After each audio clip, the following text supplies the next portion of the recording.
What is up, everybody? Tanner back with another video, and today I'm going to be doing an unboxing of a cool little survival rifle. And as you can see, I'm in my car right now. I've been working on it. I am building a camping platform in here. I'm really excited about it. It's about, I'd say, 30% done, and it's taken me probably 2 or 3 months already. Definitely been a little bit slow, but I'll be posting some videos on the channel about that. It's going to be really cool. This is my bed frame I just made. I already have the platform built and secured into the car. It's gonna be awesome, but it is definitely taken me a long time. So anyways, that's not the point of this video today. I wanna talk about what I think is probably one of the best survival rifles, and there's some pros and cons to this. I'm gonna do a little unboxing, and I'm gonna go over some of the cons that I've noticed with it already, but that's besides the point. I'll tell you guys once we get to it. So to start off, it's the Henry US survival rifle. It's the Henry AR-7 survival rifle. So this is the size. It is a 22 long rifle gun, and this is the size box that it comes in, because when I pop it out, as you can see, this is the entire gun. So that's the really cool part. And at first glance, feeling this plastic, it is I've read some stuff online that it feels a little bit like a toy, and that is definitely true. So it says US survival right there, which is kind of cool and unique, but it doesn't feel like it's super well made from this point of view. Now, I will say that's just the stock, because when you break into this, let's see if I can get it open.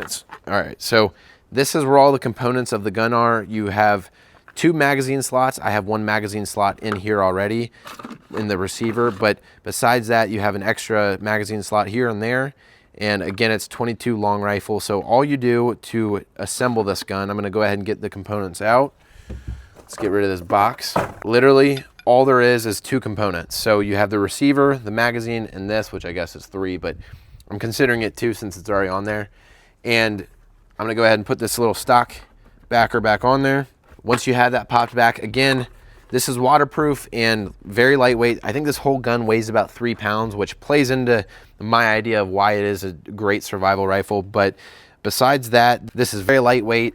Now, the good thing is, this feels like it's pretty cheap, but the receiver actually feels pretty sturdy, and it is plastic, but it's still heavy, and it feels like it's very well made. And the cool thing is that if this plastic did break, I can still, which I don't know if you'd ever want to do this, but I could theoretically still shoot without the stock. So as you can see, the magazine's in there. I don't have any rounds in here, obviously, but I'm gonna double check. This little lever pops out. Now you can see it's just a simple mechanism right there. But if I wanted to, I could simply shoot it without the stock. Now, don't get me wrong, that's a little ridiculous, but I'm just trying to think long-term. If this thing ever broke when I was out in the field and I needed to do something that was a little bit off the whim, I guess. So now to put this together, I'll go ahead and show you guys. All you're gonna do is you're gonna slide this into the little groove. It's a little uneven. As you can see, it's bigger on one side, smaller on the other. And then once it's in the groove, you have this little knob right here, and it literally, there's no tools or nothing.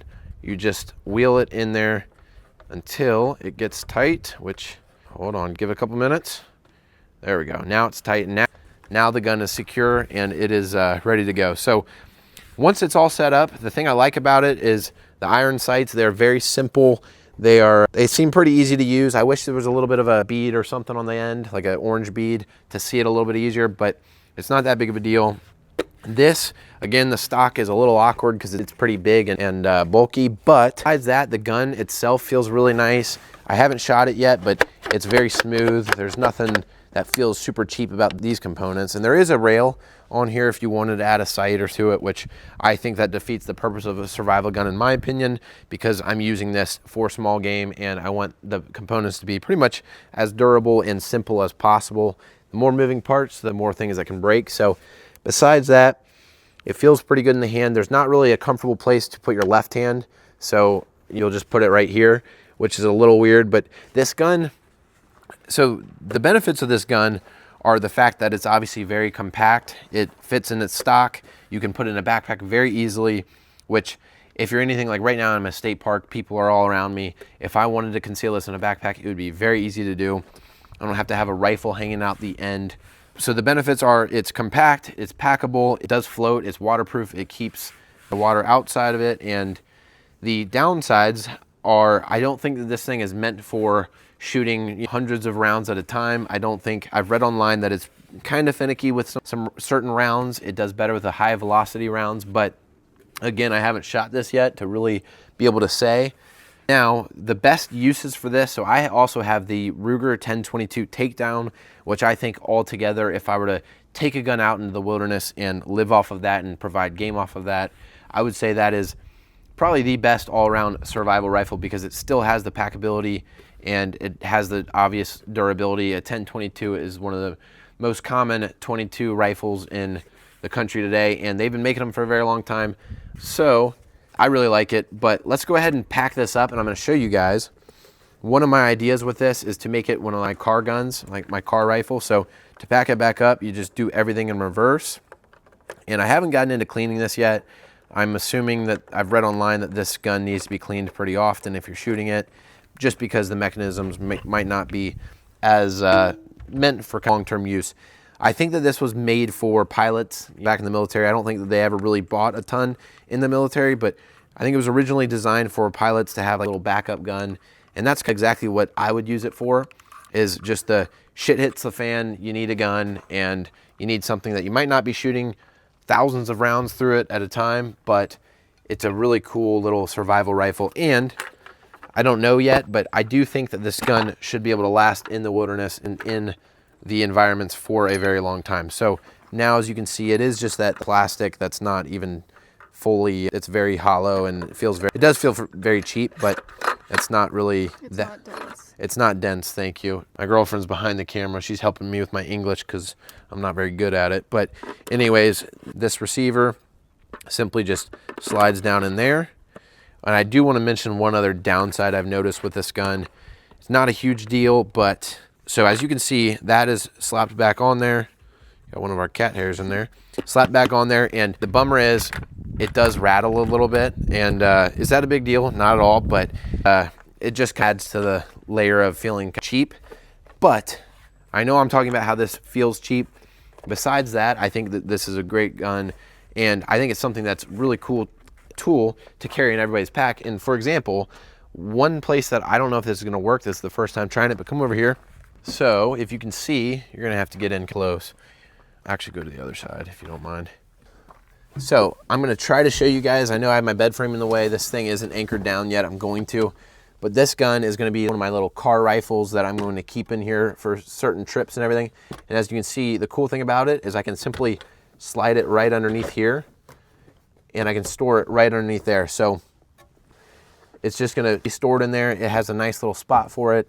It's a little bit hillbilly-ish, and I'm all right with that, but it's a really cool gun that can be stored very easily in a day pack, in a weekend pack, or a extended trip, backpacking trip. And again, I'm a very big proponent in canoeing and canoe camping and canoe expeditions, and this gun's definitely going to be coming with me because it floats. It's just a really cool, unique gun and something that you're not going to find every day. So all in all, I think this is something, if you're true about survival, I think this is something that's really worth considering. Do I think it's the best survival rifle ever made? I don't know, without shooting it. If I shoot thousands of rounds through it and it doesn't have too many problems, then I would probably argue that this is the best survival rifle you could get. But without doing that, I can't really say that yet. Just on the compactability of it, I think that it is definitely a contestant as of right now. But I love my Ruger 1022. It'd be hard to beat. That Ruger 1022 takedown, which I'll pop a picture up on the screen, that was my first rifle I ever got, and I'm always going to be a little bit biased about it. But anyways, all in all, that is my little unboxing and opening of the U.S. survival rifle from Henry, made in USA too, which is a benefit. I think that's always a positive. It doesn't really look like a rifle either. When you carry this around, no one would ever know. Maybe they would know. You think they would know? Yes. She says that they would know. I don't think they would know. Actually, you're probably right. They would probably know. But anyways, let's go back around here. So that is everything for this video. I appreciate... So that is everything for this video. I appreciate you guys watching. I appreciate you guys subscribing. And if you guys do, please, or if you guys could, please do subscribe and comment. It would help me out a lot. I'm trying to build this channel. I'm trying to post. I'm trying to be active, and I'm trying to eventually get out and do some more trips, which is why I've had a goal of building this platform and starting to car camp, because car camping makes everything more accessible. I'm gonna have all my gear in here that I can just take and pop out and go do trips around me, and I'm hoping that I'm actually gonna be able to do some more stuff this summer. So anyways, thank you guys very much, and Tanner, I will see you guys in the next video, so peace out. Wait, you said and Tanner. Don't worry about that shit.